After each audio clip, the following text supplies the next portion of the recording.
Hey guys, it's me. It's Queen Osset Haru, and thank you for joining me for another wonderful edition of Ask an Aquarius. If you haven't already, please hit the red subscribe button and smack the bell.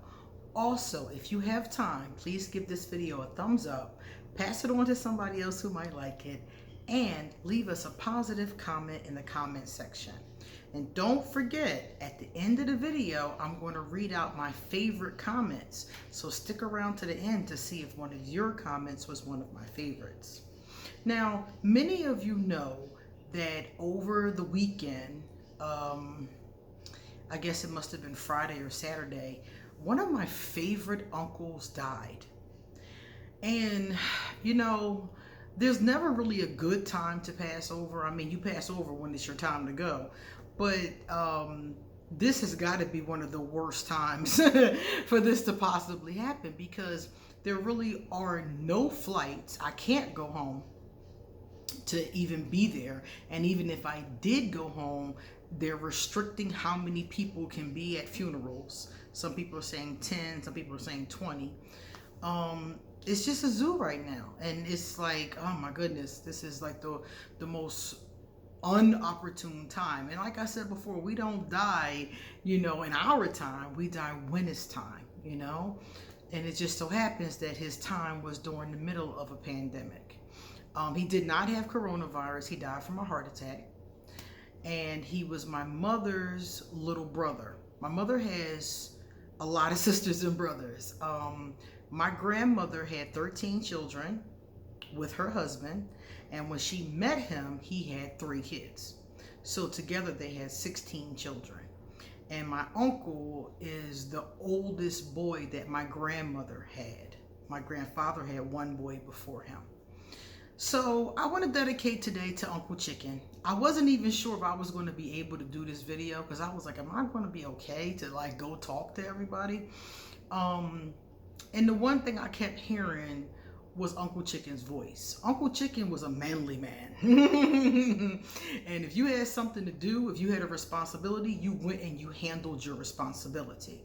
So I know if he was here, he would tell me, go do your job. Go record your videos, go do your readings, do your job. He went to work sick. He went to work no matter what. He went to work. So, he had a business actually, but he went to his business. He handled his business no matter what. So I thought about it and I said, well, I'm going to go out there. I'm going to do everything that I can possibly do. I'm going to do my videos, and I'm going to dedicate the first one to Uncle Chicken. Uncle Chicken was crazy. I got to tell y'all some stories about my uncle. He was wild. He was a wild dude. He owned bars his whole life. So you could imagine somebody who's in the bar scene all the time, dancing, hiring DJs, the whole 9 yards. And he lived a very happy, full life. So rest in peace, my dear uncle. And as you know, I'll see you again. All right, so today we want to talk about something.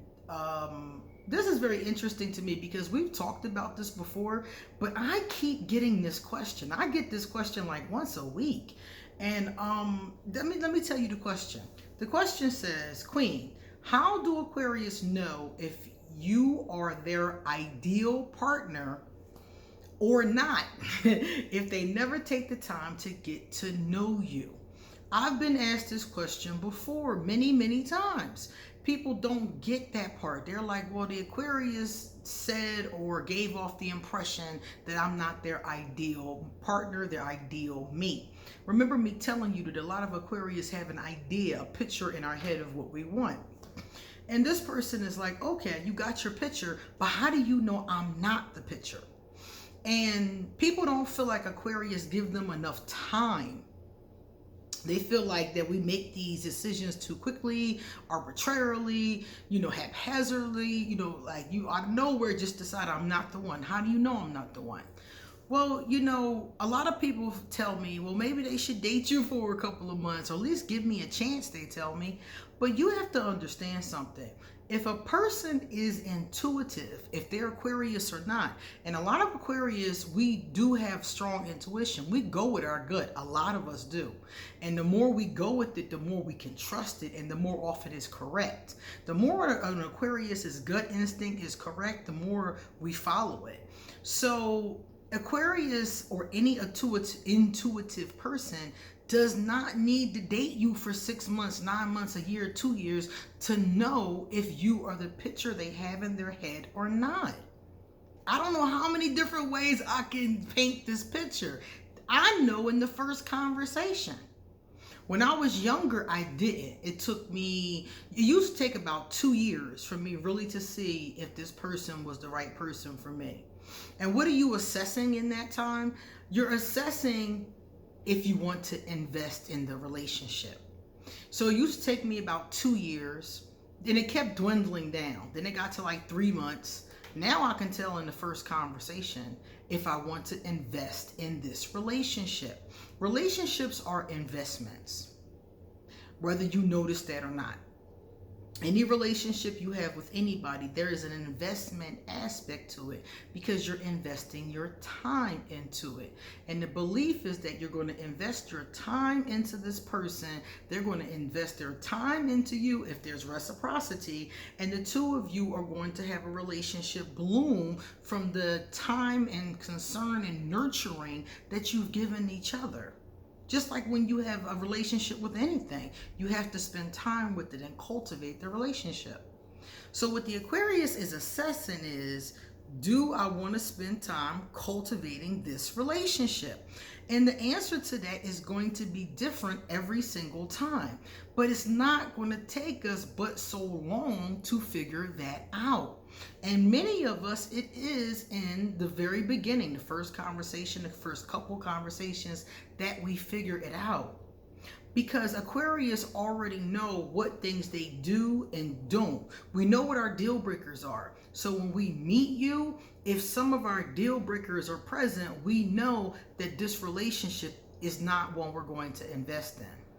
I think a lot of Aquarius, including myself, this is where the mistake comes in. Because when we realize that we're not going to really invest in a situation, you go into category 2, which is more of like a casual category, a casual friend, somebody to have fun with, somebody to chill with, you know? And when people get into that casual box, a lot of times they think they're going to come out and go into the serious, permanent main squeeze box.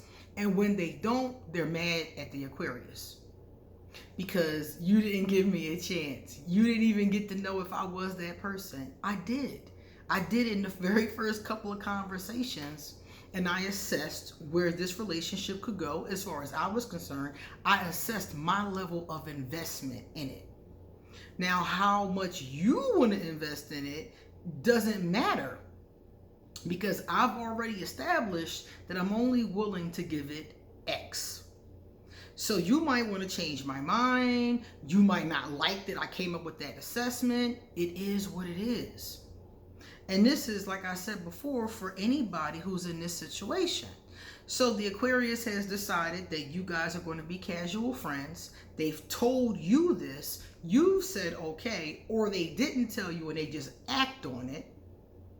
You go along with it, which is saying okay, even if it's not verbal.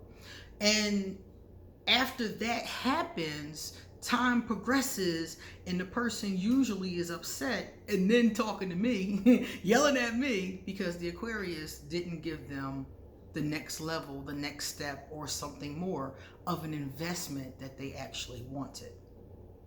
So my thing is that number one, I think the mistake Aquarius make is if you know somebody wants more from you, I would say don't see them. Don't date them. Don't have sex with them. Don't spend time with them. If I know that a person wants more from me than I'm willing to give them, I don't play that little game. I did back in the day, but I don't do that anymore. If I meet somebody and I can say, oh, this ain't going nowhere, I'm not going to just hang in there and have a little casual fun with them until I decide not to have it anymore, as I would have in my 20s. In my 40s, I know that that's how you get into these ugly situations. So that's the kind of thing I would shy away from. If I see that I don't want to invest in a person, I don't even go down the road. I don't start talking and calling and hanging. I don't even go down the road, because if I can see that, number one, most of the time they're going to want to go further down the road, and number two, I can see that that's going to be a problem when I don't want to go there. So my thing is that that's the problem, the mistake, I'm gonna call it, that Aquarius makes. The other aspect of it, like I said earlier, is that an intuitive person can do this pretty quickly. So some people do think the Aquarius rush into their judgments or whatever the case is, but you don't really have to have more than one or two conversations for somebody to hit on your deal breakers. If you, let's say for example, your deal breaker and your picture in your head is a person who doesn't have any kids. Let's say for example, and we start to talk and I find out you got 5 kids. What am I continuing the conversation for? People will say, well, give me a chance. Give you a chance for what if I know that's not what I want? The Aquarius that's their deal breaker, so they're not going to keep pushing past that. If they're talking to you on the phone or hanging out with you, and they know, for example, this is one somebody said to me the other day. An Aquarius told me that she does not want a man who smokes. She hates smoke, all kinds, cigarettes, anything, weed, anything. She hates smoke, legal or not. She don't want that crap around her. So she told me that whenever she meets somebody, and one of the first questions that Aquarius asks you is about our deal breakers. So one of the first questions that she asks a man is, does he smoke? And if he smokes, she discontinues the conversation because she knows that's not what she wants. Now, different men have gotten upset with her about this, and, oh, you could have gave me a chance. I could have quit smoking, things like that. But a lot of times Aquarius aren't going to go there. I'm not going to try to change you to my picture. I've tried that before. That doesn't work. You either fit my picture or you don't. You see? So the Aquarius isn't really being haphazard. We're just working from intuition. And I would say if somebody tells you you're not their ideal or you're not whatever, that has nothing to do with you. That's the picture in their mind. So move on, because maybe somebody else, you are their picture. Probably somebody else, you are their picture. All right, let's do some comments. Amanda Anauzi said, another sad thing that comes with being different and people forcing us to behave normal is the emotional abuse that comes with it. If you're goofy and eccentric, best believe people won't respect you and will bully and belittle you into behaving the way they want you to behave. I agree with her 100% on that. It is very difficult. Hi, sweetheart. Thank you for your comment. It is very difficult to grow up different because you are bullied. People do try to bully you, people around you, and some of them think it's for your own good, so they try to bully you into being normal. The problem is that if this is who you are, especially if you're Aquarius, you can't pretend to be normal. Normal is something that is relative, number one, and number two, how do you pretend to be normal if you don't know what normal is? What the hell is that? I've tried it before, and when I tried to be normal, I just tried to act like everybody else, and it will work sometimes. During that time, I was a kid when I tried it, but it will work sometimes, but other times I just couldn't get it. I couldn't understand. I couldn't anticipate how I was supposed to react. A lot of Aquarius I know will anticipate how they're supposed to react and then react that way. I couldn't figure that out. I couldn't figure it out consistently anyway. Sometimes I could get it because it was easy, but other times I couldn't. So I left it alone. And that is very painful. And that's why I fight against it. Now, I just buck against it. Like, you're not going to tell me what to do and how to dress and how to be. You know, me, I'm just like, immediately now. But when I was a kid, I actually did try. It just didn't work. EA said, I love how you wear a crown and are all dressed up. You are such a queen. You know, I usually sit in this house, this apartment, this condo or wherever I'm at in a house dress, or I ain't got no clothes on, you know, no makeup, no jewelry, I'm usually just chilling, you know? So when I do ask an Aquarius, it's a wonderful opportunity for me to dress up and play in makeup and do stuff like that. So I like that. And thank you for noticing, and thank you for enjoying the different looks that I do. But yeah, that's why I do it. I do it because I don't really get a chance to do it often, you know. Even when I'm on vacation, I don't dress up much. I only dress up when I'm going somewhere. And since I moved out of the States, I don't do much of it. It's a much more relaxed atmosphere where I'm at. All right, guys, it's time for me to get going. So if you would like to have a reading done, please email me and I will give you an appointment. Come back soon, because you know I got a lot more to say. See you later.